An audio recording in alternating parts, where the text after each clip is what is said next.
I'm guilty. I did it. I'm guilty of using high-end peripherals, of choosing the best and most powerful hardware for my PC builds. I'm guilty of gaming at 4K. You know, I just couldn't help myself. But as a result, I'm also guilty of perpetuating a stereotype and a mindset that you need the highest end stuff all the time. You need the latest, you need the greatest, you need the most powerful PC components in order to enjoy your PC gaming experience. But you just don't.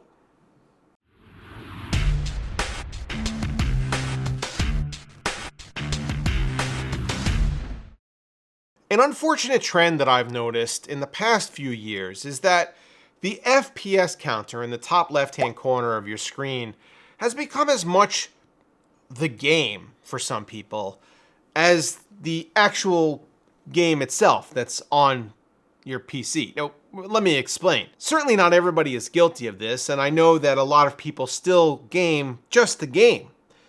But there are definitely people out there, a subset of the PC gaming population, who obsesses over the latest hardware, over getting the best scores in games, over overclocking their stuff to the maximum, and showing you guys how good their system can run Cyberpunk. I've contributed to this. I, like I said, am guilty. I use high-end stuff and I review high-end stuff. You see RTX 4090 videos on this channel. Me and Kyle and Jay and Linus and Paul and anybody else out there doing hardware reviews are all guilty of it. The manufacturers send us stuff for this very reason. They know we're going to put it on camera and they know it's going to drive FOMO from our viewers. You guys out there see it and you want it, and that is reasonable. It's new, it's shiny, it performs really well. It's the best. You gotta have it. But I'm here to do this video to let you guys know that I am reformed and you don't gotta have it. And just gaming on a really nice mid-range system might actually be the better option.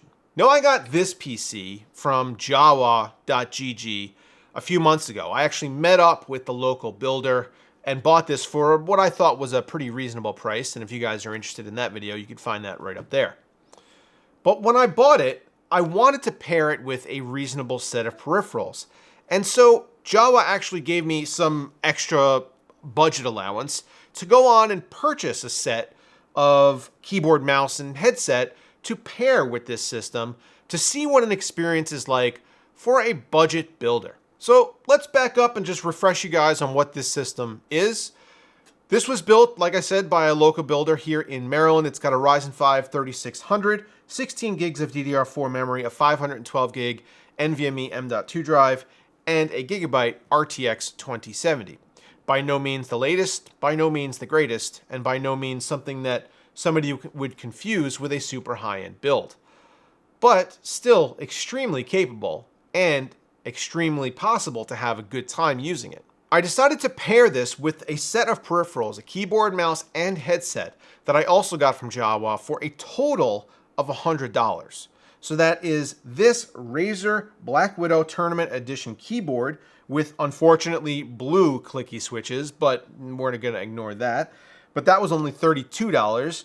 The SteelSeries Aerox 3 mouse was only $22, and I also picked up a Razer Black Shark V2 headset for $60. So that is a total of $100 for the keyboard, mouse, and headset. The headset was brand new.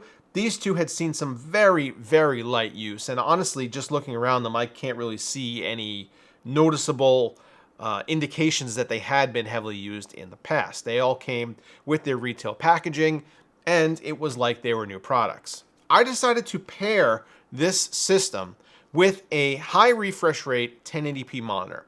I went on to Amazon and I found this guy. This is from AOC. It is their G2790VX. It was $170 as a certified refurb.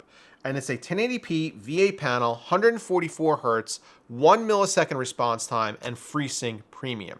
It came with all the retail packaging. It came with even sticky plastic on it and a full warranty. So I'm not worried about anything about this monitor. It looks brand new, and so far I've had no issues at all.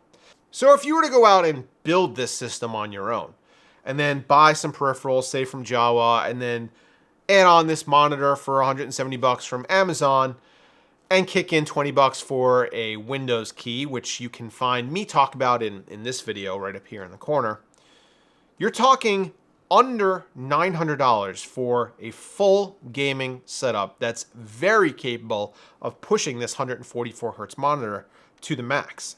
But I also wanted to see what else I could add on to our budget setup. I'm guilty of having a really nice sim rig in my office. It's all Fanatec stuff. It has a really high quality rig itself and a really big monitor and a powerful PC. And it's overkill. It's overkill for what I do with it. It's overkill for what most people would do with it. And I love it, but it's just not necessary. This rig from Next Level Racing is their GT Lite. It holds up to 287 pounds and up to people that are 6'6". It's lightweight. It's an easy build. It took me just a few minutes to put together, and it has a fold-up design for space savings. I paired that with the Thrustmaster T248. Now this setup is honestly ideal for a lot of different skill levels, but especially for beginners. It's plug-and-play compatible for PC, PlayStation, and Xbox. The software is very easy to use, and the firmware updating happens almost basically automatically. And it automatically sets up and works with most games. You get a wheel and a pedal set in the box. Now, granted, this isn't going to give you the dynamic force feedback and direct drive system that a high-end build might get you, but for most people, again, this is more than enough, and what you want out of a system like this is just to have fun. It's just to play some games and enjoy yourself. And that's exactly what I did. All told, everything here cost under $1,400. And that is everything that you need to play not only first-person shooter games, but MMO games and adventure games and racing games. If you're not into sim racing, which is fine with me, then you're talking under $900 for everything else. What is that experience like? I wanted to find out because it's been a while since I actually sat down and played games on a system like this and a setup like this. I played 4 different games over the course of the last few hours. One of them was F122, which is a game that I play all the time, almost every day on my sim rig. I hooked up the Next Level GT Lite and the Thrustmaster wheel, put it right here in front of my desk using this very monitor, and I played so many laps of Silverstone that I lost count. I kept trying to beat my personal best, I kept trying to beat my rival, and it was just so much fun to not worry about having to hit a stupid frame rate counter. I then fired up Doom Eternal, the game that basically runs on a potato, but I played it on Ultra Nightmare settings with every ray tracing feature enabled. And guess what? It still ran phenomenal. I ran through a whole bunch of levels on Doom Eternal and never once thought about how fast the game was actually running. That's the key. Don't have your statistics up on the screen. Don't think about how much power you're pumping into your system here to get it to give you the maximum frame rate. It doesn't matter. Just have a good time, and that's what I did. And the experience was phenomenal. I then jumped into Cyberpunk, and without ray tracing enabled, I played on 1080p and ultra settings. I got in a firefight, I explored the town, I hopped in a car and drove around a little bit. I, again, just had such a good time not caring about how fast the game was actually running. And the last game that I actually tried was the new Miles Morales Spider-Man game. This is the first time that I've ever fired it up. NVIDIA actually had sent me a code for it with the 4080 launch, and I never got a chance, unfortunately, to put out any content on it. So I opened it up not really knowing what to expect and never having played a Spider-Man game before, and it was great. I wasn't using a controller, so things were a little awkward, so mouse and keyboard here is probably not the best, but still very doable. And I swung through New York City, I fought Rhino, I rode him through a mall, and it was awesome. And that's really what it's all about. I do a lot of videos on this channel where I'm talking about hardware that most people can't afford. In fact, the last few videos that I've made on graphics card and processor reviews have mentioned price. and mention price and mention price, and they continue to mention price because it's very important to note that most people can't afford the best stuff. Most people are targeting hardware that's a generation or two old, or stuff that has been pre-owned and maybe being sold on Java or on Craigslist or eBay. Most people just want something that works and that they can enjoy themselves with, and they don't necessarily have to have the best of the best. And that, I think, is where we've lost the plot. We being reviewers, or we being overclockers, or we being the people who always talk about how fast their games are running. That's not it, man.